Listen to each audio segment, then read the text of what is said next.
Hi friends, I wonder if I'm the only one who feels like the world's gone completely mad.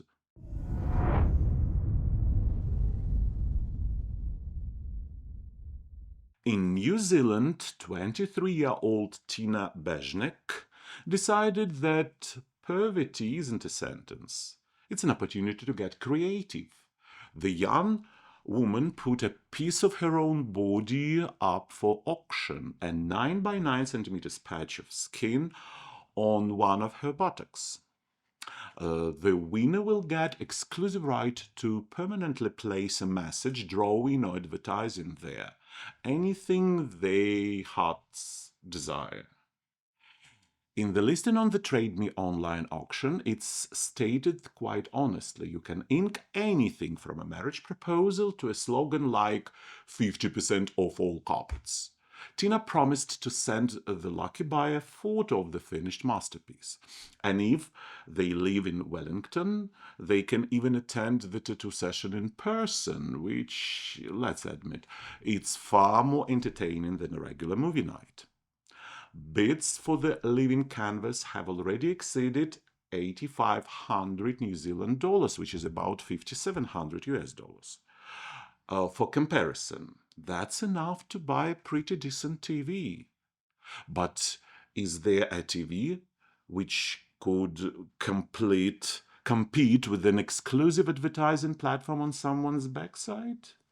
To soften accusation of selling her body, Tina prudently promised to donate 20% of the proceeds to charity.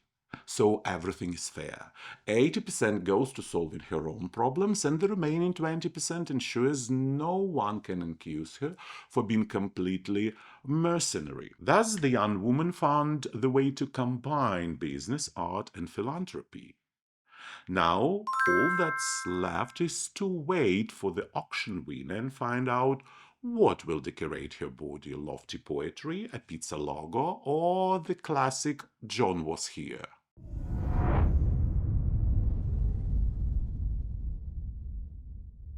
Fei Yu's story sounds like a perfect anti-guide for anyone who measures success solely in diplomas and fancy job titles.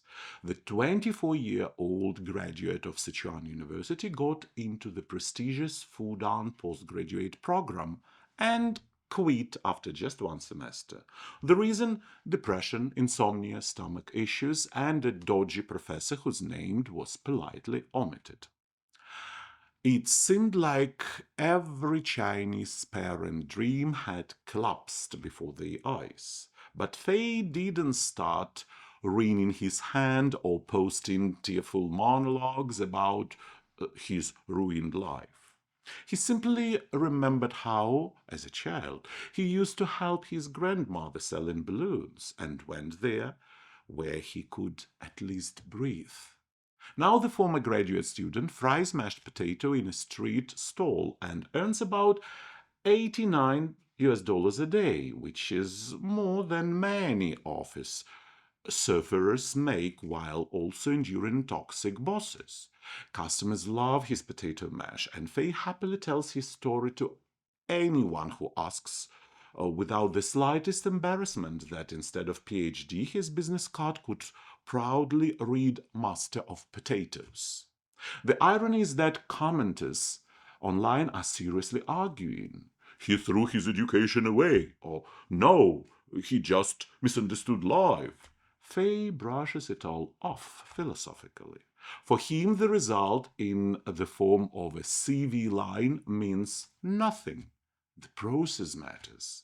The process of frying mashed potatoes, talking to people, and most importantly, living without non-stop stress. So perhaps Fei Yu's main lesson is this: sometimes the most unprestigious choice is the only sane one.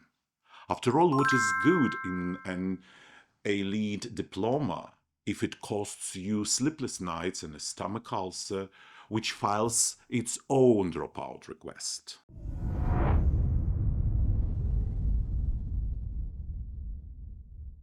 The year 2011 became the year when the great Pablo Picasso was dethroned from the art Olympus.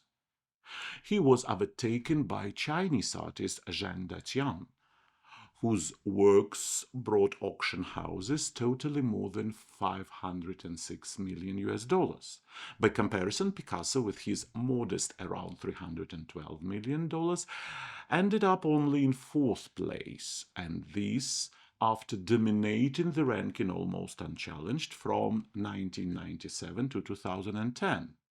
In second place came another Chinese master, Qi Baishi, whose artworks totaled to $445 million US. Andy Warhol closed the top three with nearly 325 millions, proving that Campbell's soup cans are still very much in demand.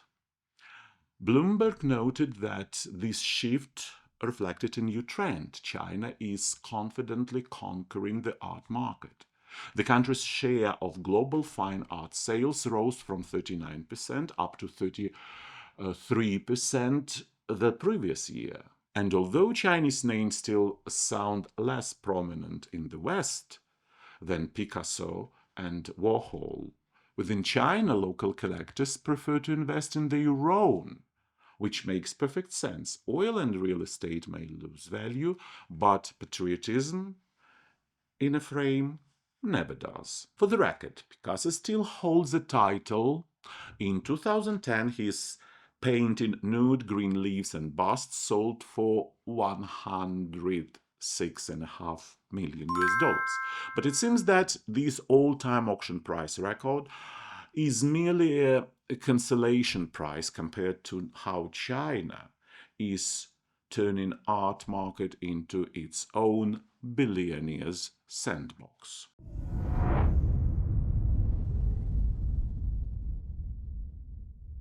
Back in 1979, when the world was just beginning to discover the power of Jedi, 12-year-old Ozzy Mark received the gift from his dream.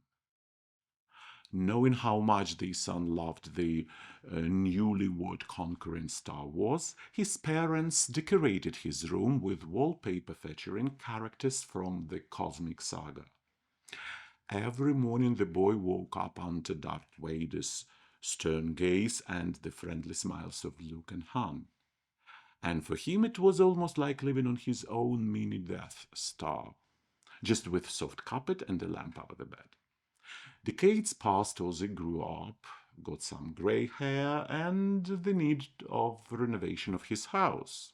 And now the 57-year-old man stood with a putty knife in his hand and realized it was time to say goodbye to the paper guardians of his childhood. Tearing off the wallpaper turned out to be much harder than defeating the Empire. Every inch of peeled paper echoed in his heart with the sound of a lightsaber, while his inner little Jedi whispered, "Don't do it, Ozzy. The force of memories is strong." When the story reached social media, users swindling the comments like lazy swords immediately accused him from betrayal, nostalgia. How could you destroy such a relic? But Ozzy showed the wisdom of a true Master Yoda. He carefully removed one large piece of wallpaper to frame it and hang it back on the wall of his freshly renovated home. This way, his favorite characters will continue guarding the house, and his childhood memories will gain a new and much more stylish dimension. Now, looking at this small fragment of a galaxy far, far away, Ozzy smiles. Renovations are temporary, but force of childhood joy is eternal. What do you think about it? I'm really curious to hear your thoughts, my friends. Share them down in the comments. I'll be reading them all.